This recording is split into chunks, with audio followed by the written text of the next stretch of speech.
सबको जय मसीह की। Praise the Lord. Sarendra ji church, district Fatehgarh Sahib, Punjab से मैं आपके बीच एक अद्भुत गवाही को लेकर आया हूँ। मैं आशा करता हूँ कि आप इस गवाही को सुनकर जरूर आशीष को पाएंगे। आइए, हमारे बीच में एक परिवार है जिसकी हम आज गवाही सुनने को जा रहे हैं। भाई साहब, आप अपना नाम बताइए और आप कहाँ से रहने वाले हो? सबको जय मसीह की। मेरा नाम पिंटू सरोज है। हमारी पत्नी का नाम अंजिला देवी। हम जौनपुर जिला यूपी से रहने वाले हैं। हमारी शादी 2014 में हुई थी। ठीक है भाई साहब। और भाई साहब, आप बताइए कि आपका परमेश्वर से आने के पहले ऐसा कैसा जीवन था कि ऐसे कैसे दुख उठाने पड़े आपको? हमारी शादी 2014 में हुई। फिर हमारा लाइफ धीरे धीरे, हम बहुत खुश थे अपनी शादी से। धीरे धीरे बीतता गया। महीना, 2 महीना बीता, 3 महीना बीता, फिर साल बीता। फिर हमारे और इनके परिवार के लोग भी कहने लगे, हमें पोता और पोतियों को कब मुँह दिखाओगे। हमारे भी परिवार के लोग कहने लगे कि कब हमें औलाद दोगे।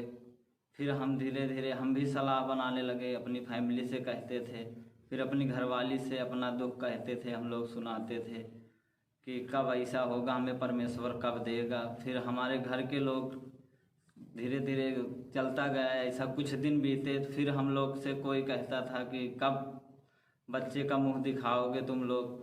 धीरे धीरे बीता तो फिर हमारे घर के बुजुर्गों ने कहा, यहाँ जाओ, कोई बहुत भारी तांत्रिक हैं, बहुत भारी बाबा हैं, उनके पास जाके तुम्हारा भला हो जाएगा। फिर हमारे घर के लोगों ने हमें ले गए वहाँ पे। जौनपुर ज़िले में बहुत भारी बाबा हैं, उनके पास ले गए। फिर हम दोनों, हमारी वाइफ और हम, हमारे घर वालों गए वहाँ। बाबा जी से मिले। हम लोग बोले कि बाबा जी ऐसा ऐसी बात है, हमारे पास औलाद नहीं है। इतना साल, शादी का 1 साल हो गए। फिर बाबा ने बोला कोई ना बच्चा, उपाय हो जाएगा, खर्चा लगेगा। फिर हमने बोला, हमारे परिवार के लोगों ने बोला, बाबा जी बताओ क्या खर्चा लगेगा। बाबा ने फिर 5,000 रुपये दारू मांगा और मुर्गा और खस्सी। फिर हम लोग वहाँ से चलो बाबा जी से मिल के आए घर पे। कुछ दिन ऐसे बीता, फिर सलाह बनाने लगे हमारे घर के लोगों ने। फिर उस बाबा के पास हम नहीं गए, हमें दोनों को विश्वास नहीं था। फिर 2016 में हम पंजाब आ गए। फिर कुछ दिन बीता, हमें हमारे गांव के लोग मिले यहाँ पे। फिर उन्होंने पूछा, क्या भाई क्या हाल चाल है, कोई बच्चा बुच्चा है तुम पे? हमने बोला नहीं भाई। तो फिर उनकी घरवाली ने पूछा, दीदी आपको बच्चे बुच्चे हैं? तो फिर हमारी घरवाली ने भी बोला नहीं। फिर उन्होंने बोला चलो यहाँ पर पीर का स्थान है, यहाँ पे चलो, आपको बच्चा मिल जाएगा। फिर हमारी पत्नी ने हमसे कहा, हम काम पे थे, काम पर से आए। हमारी पत्नी ने बोला चलो वहाँ पर हैं, दीदी लोग बोल रही थी कि यहाँ पीर का स्थान है, वहाँ जाने से बच्चे प्राप्ति हो सकता है। फिर हमारी पत्नी ने और हमने और हमारे गांव के जो लोग रहते थे, उन्होंने वीरवार के दिन गए वहाँ पीर के। फिर हम लोग गए वहाँ पे पीर के स्थान पे, 7 चौकी भरे, हमें फिर भी वहाँ से कोई फल नहीं मिला। फिर हम चले आए। फिर हम निराश हो गए, उदास हो गए। फिर हम सोचते थे बैठ के। फिर हमें कुछ दिन हुआ, जिस कमरे में रहते थे, फिर वो मकान मालकिन ने हमें बोला कि यहाँ चलो, यहाँ पे एक देवी की सेवक रहती हैं और वैदिक दवा देती हैं, उससे तुम्हारा मुरादें पूरी हो सकती हैं, या दवा देंगी, झाड़ फूंक कर देंगी, तुम्हें बच्चा मिल जाएगा। फिर हम लोग चले गए वहाँ पे। फिर वो कुछ आयुर्वेदिक दवा देती थी, महीने में 1,000 रुपये लेती थी महीने में। फिर वहाँ से भी हम लेकर आए तो 3 महीना हम जाके आए, फिर भी वहाँ से हमें कोई फल नहीं मिला। ठीक है पिंटू जी, तो आप बताइए कि आप प्रभु में कैसे आए? एक भाई साहब हमें मिले जो चर्च आते थे। वो बोले चर्च चलो, आपका सब कुछ ठीक हो जाएगा। फिर हमने चर्च आया, बोले संडे को चलना मेरे साथ। हम संडे को आए चर्च, फिर यहाँ देखा बड़ी बड़ी गवाहियाँ चल रही थी, अद्भुत चमत्कार हो रहा था।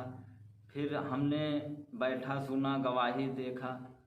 फिर सबको जाने के बाद हम फास्टर जी से मिले, अपनी सारी बीते बातें बताई फास्टर जी को, यानी अपने सारे दुख बताए फास्टर जी। फिर हमारे लिए प्रार्थना किए और बोले हर संडे आते रहो, आप परमेश्वर में बने रहो, परमेश्वर आपको आशीष करेंगे, परमेश्वर आपको आगे बढ़ाएंगे, परमेश्वर आपको बच्चा देंगे। और फिर हमने शुरू कर दिया हर हफ्ते हर संडे हम एक भी संडे मिस नहीं करते थे, हर संडे हमें चर्च आना। हमारे लिए फास्टर जी ने प्रार्थना किया। तो पिंटू जी, जैसे आप लगातार चर्च में आता रहे और लगातार प्रार्थना कराते रहे, तो आपके जीवन में ऐसे कैसा बदलाव हुआ, क्या हुआ आपके जीवन में? हम लगातार 3 ही महीने हुआ था हमारी वाइफ को आते, और हमें चर्च हमारे लिए प्रार्थना की फास्टर जी ने। 3 ही महीना बाद हमारी वाइफ का कोख भर गया और हमें प्रभु ने एक बेटे के रूप में आशीष किया। और मैं धन्यवाद करता हूँ प्रभु यीशु का और फास्टर जी का। और प्रभु में खड़े रहो और अड़े रहो, प्रभु आपको भी आशीष करेगा। जैसे हमें किया है एक बेटे के रूप में, वैसे आपको भी आशीष करेगा प्रभु। सबको जय। मैं आशा करता हूँ जैसे आपने आज देखा कि हमारे भाई साहब को 5 साल बाद एक बच्चे की आशीष हुई, मैं विश्वास करता हूँ आप इस गवाही को सुनकर जरूर आशीष पाए होंगे। सबको जय मसीह की।